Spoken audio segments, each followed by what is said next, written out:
High, যারা যারা আমার কাছে অর্গানিক মেহেদি আমি কি করে বানিয়েছি সেটার ভিডিও চেয়েছিলে, এই ভিডিওটা শুধুমাত্র তাদের জন্যে। আর অন্য কেউ চাইলে দেখতে পারো। মেহেদির পাউডারটা আমি অ্যামাজন থেকে অর্ডার করেছিলাম, আর এই অয়েলটাও আমি অ্যামাজন থেকে অর্ডার করেছি। বাংলাদেশে অনেক সাপ্লায়ার পাবে, অনেকের কাছেই তোমরা যারা বড় বড় মেহেদি আর্টিস্ট আছে তাদের কাছে তোমরা এই মেহেদি পাউডার কিনতে পারবা। আমার এই মেহেদি পাউডারের কোয়ালিটি আসলে আমি জানি না কতটুকু ভালো। বাংলাদেশে তোমরা অনেক ভালো ভালো মেহেদি, মানে ভালো ভালো কোয়ালিটির মেহেদি পাউডার পাবা। আর এই তেলটার নাম maybe eucalyptus or something like that, I don't know. অনেক কঠিন একটা নাম। তো আমি প্রথমে এই যে একটা বাটি নিয়ে নিছি, আর বাটিটা তোমরা স্টিল অথবা কাচের বাটি নিবা, অন্য কোনো বাটি না নেওয়াই ভালো। আমি আজকে খুবই অল্প পরিমাণে বানাচ্ছি, এটা থেকে হয়তো বা বড় বড় 2টা কোণ হতে পারে। তো আমি আসলে এক্সপেরিমেন্টের জন্য বানাচ্ছি যে কেমন হয়, কারণ আমার অর্গানিক মেহেদি ছাড়া এমনি যে বাজারে যেই মেহেদিগুলো কিনতে পাওয়া যায় সেগুলো দিতে ভালো লাগে না। তো আমি এখানে মেহেদি পাউডার নিয়েছি 4 টেবিল স্পুন, আর ওর সাথে চিনি অ্যাড করছি প্রায় 1 টেবিল স্পুনের একটু বেশি। এবার সব কিছু ভালোভাবে মিক্স করব, সব কিছু মানে চিনি আর পাউডারটা ভালোভাবে মিক্স করব। আর মিক্স করার পরে আমি 1 টেবিল স্পুন না, অলমোস্ট প্রায় 2 টেবিল স্পুনের মতো আমি লেবুর রস নিয়েছিলাম, সেই লেবুর রসটাও আমি এর মধ্যে দিয়ে দিচ্ছি।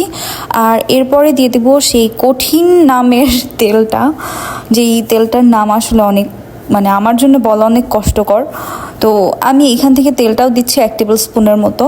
তেলটা হয়তো আরেকটু বেশি দিলে বেটার। সবাই তো আসলে এত কম পরিমাণে বানায় না। তো আমি ইউটিউব তারপরে মানে ঘাটাঘাটি করে অনেক ভিডিও দেখে আমি যেটা দেখলাম যে 1 টেবিল স্পুনের থেকে একটু বেশি হলে বেটার, কারণ আমি এখানে যেহেতু পাউডার দিয়েছি 4 টেবিল স্পুন, 3 টেবিল স্পুন হলে এটা ঠিক ছিল। তো এখন এই সবগুলোকে মানে যেই মিক্সটাকে এটাকে ভালোভাবে মিক্স করতে হবে।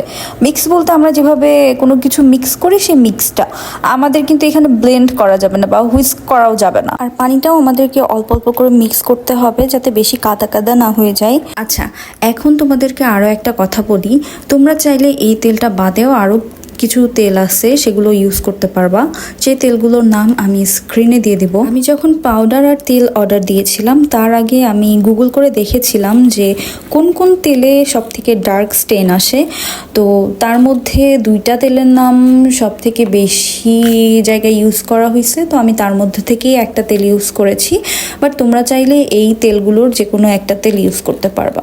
আর আমার মনে হয় যে স্টেন হয়তো বা সবগুলোতে সেমই আসবে, কারণ শুধুমাত্র তেল এখানে ভ্যারি করে না, প্রত্যেকটা উপাদানই এখানে ভ্যারি করে। এরপরে আমি যে মেহেদির পেস্টটা বানিয়েছি তার উপরে একটা প্লাস্টিক র্যাপ ভালো করে মুড়িয়ে দিচ্ছি যাতে বাইরে থেকে কোনো বাতাস না যায়, আর ডাই রিলিজটা যেন ভালোভাবে হয়।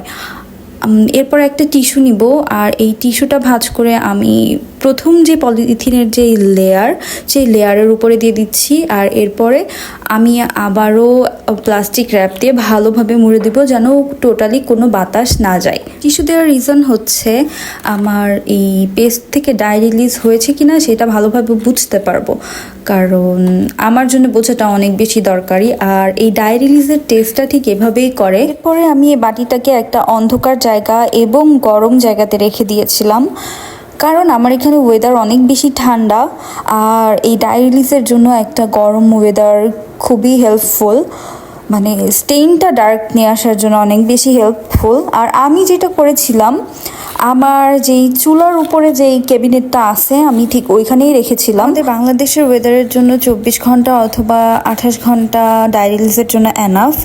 তো আমি যখন এই যে টিস্যুটা উঠালাম, আমার মানে এই যে টিস্যুতে একটা রং দেখতে পাচ্ছ, আসলে পলিথিনের মানে প্লাস্টিক র্যাপের উপর দিয়ে একটা রং, এটাই আসলে এই যে টিস্যু রাখার মেইন রিজন। টিস্যুটা দেখার পর আমার এত ভালো লাগছিল, বাট তবুও একটু কনফিউজড ছিলাম।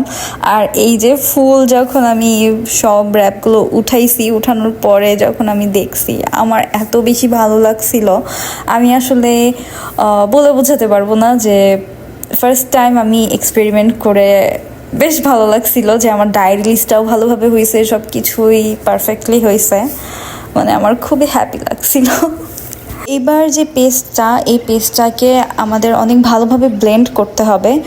নর্মালি যখন সবাই অনেকটা করে বানায় তখন ওরা হ্যান্ড ব্লেন্ডার ইউজ করে, তো আমার এখানে যেহেতু পরিমাণে অল্প, আমার জন্য একটা কাঁটা চামচই যথেষ্ট। আমি কাঁটা চামচ দিয়ে আর অল্প অল্প করে পানি ইউজ করে অল্প অল্প করে পানি দিয়ে ভালোভাবে ব্লেন্ড করে নিয়েছিলাম।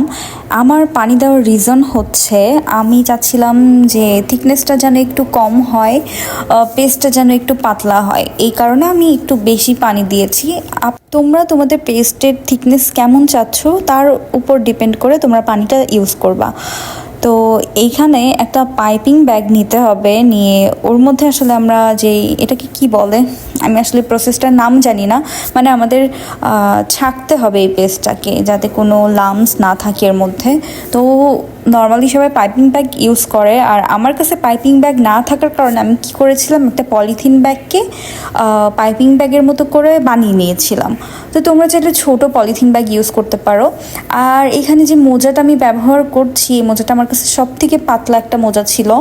নর্মালি এখানে নাইলনের যেই স্কিন টাইপের যে মোজাটা পাওয়া যায় না, ওই মোজাটা ইউজ করা হয়। তো আমার কাছে যেহেতু ছিল না, সব থেকে পাতলা একটা মোজা নিয়েছি আমার কাছে যেটা ছিল তার মধ্যে। আর মোজাটা অনেক বড় ছিল, যার কারণে আমার অনেক অসুবিধা হচ্ছিল, তো আমি মোজাটাকেও কেটে নিয়েছিলাম। তো আমার আসলে পাইপিং ব্যাগ আর মোজা না থাকার কারণে এখানে একটু প্রবলেম হচ্ছিল। তো তবুও ব্যাপার না, যাই হোক জোড়াতালি দিয়ে হয়ে গেছে, কাজ মিটে গেছে, এটাই অনেক। যখন এরপরে বানাবো তখন অবশ্যই সব কিছু মানে পাইপিং ব্যাগ, তারপরে মোজা, নাইলনের মোজা সব কিছু রেডি করে এরপরে বানাবো। এরপর যে পেস্টটা বানিয়ে রেখেছিলাম সেই পেস্টটা আমি মোজার মধ্যে দিয়ে দিলাম। আর আমার যেহেতু মোজাটা কাটা, এই জন্য আমার আসলে একটু ঝামেলা হচ্ছিল। যখন তোমরা নাইলনের মোজাটা ইউজ করবা তখন আসলে এত বেশি প্যারা হবে না। এরপরে যেটা করতে হবে, প্রথমে মোজাটাকে শক্ত করে ধরতে হবে, আর একই সাথে আমাদের যে পলিথিনের ব্যাগটা সেটাকেও ভালোভাবে ধরতে হবে। আর মোজাটাকে আমাদের আস্তে আস্তে করে টান দিয়ে বের করার চেষ্টা করতে হবে। আর অবশ্যই আরেক হাত দিয়ে পলিথিনটাকে ভালোভাবে চেপে ধরে রাখতে হবে যেন কোনো মেহেদি পলিথিনের ব্যাগ থেকে বাইরে না বের হয়ে আসে। এখন এই স্টেপটা কিন্তু মাস্ট করতে হবে, কারণ আমাদের মেহেদি পাউডারের মধ্যে অনেক সময় অনেক লাম্পস থাকে। তারপরে আমরা যেই লেবুর রসটা ইউজ করেছি সেই লেবুর রসের মধ্যেও অনেক সময় দানা থাকে। আমি কিন্তু লেবুর রসটা ছেঁকে ইউজ করিনি। তো এই যে প্রসেসটার মাধ্যমে কিন্তু সমস্ত ওই ময়লাগুলো ওই মোজার মধ্যেই থেকে যাবে, আর ফ্রেশ যেই একদম মিহি যে পেস্টটা সেইটা ব্যাগের মধ্যে চলে আসবে। তো এরপরে ব্যাগের মুখটা ভালোভাবে একটা রাবার দিয়ে বেঁধে ফেলতে হবে। আর এইটাকে তোমরা চাইলে এইভাবে ফ্রিজে রেখে দিতে পারো, পরে কোন বানিয়ে তারপরে ওর মধ্যে দিতে পারো। আমারও ইচ্ছে ছিল যে পরে ফিল আপ করবো, কিন্তু আমার আসলে সহ্য হচ্ছিল না। আমি ভাবলাম যে এখনই কোন বানাই, এখনই কোন বানিয়ে আমি এখনই কোনগুলো ফিল আপ করে ফেলবো। আর আমি একটুখানি আমার হাতে লাগিয়ে রেখেছিলাম শুধুমাত্র স্টেনটা কেমন আসছে সেটা দেখার জন্য। আর কোন বানানোর প্রসেসটা আমি এখানে দেখাচ্ছি না, কারণ ভিডিওটা অনেক বেশি বড় হয়ে যাবে। তোমরা চাইলেও আমি অবশ্যই পরে অন্য কোনো ভিডিওতে সেটা দেখাতে পারি। আর আমি আসলে আজকে যেভাবে কোন বানিয়েছি এটা একেবারে জোড়াতালি দিয়ে খুবই দ্রুত, মানে আমার কিভাবে আমি ফিল আপ করবো আমার মাথার মধ্যে শুধু সেটা ঘুরছিল, কারণ ওয়েট করার মতো ধৈর্য আমার ছিল না। আমি আজকে খুবই জোড়াতালি দিয়ে কোনগুলো বানিয়েছিলাম। আর এই হচ্ছে একদম ফ্রেশ যেই স্টেনটা, সেইটা মানে 1 মিনিট বা 2 মিনিট এরকম ছিল। আমি অবশ্যই অ্যাপ্লাই করার পরে তোমাদের সাথে ভিডিও অথবা ছবি শেয়ার করব। আর এই হচ্ছে কোন এক একটা এক এক সাইজের। তো এই পর্যন্ত আজকে শেষ করে দিচ্ছি। তোমাদের কোনো প্রশ্ন থাকলে অবশ্যই কমেন্ট বক্সে জানাতে ভুলবে না। আর যদি ভিডিওটা ভালো লাগে অবশ্যই শেয়ার করে দিও। বাই, আল্লাহ হাফিজ।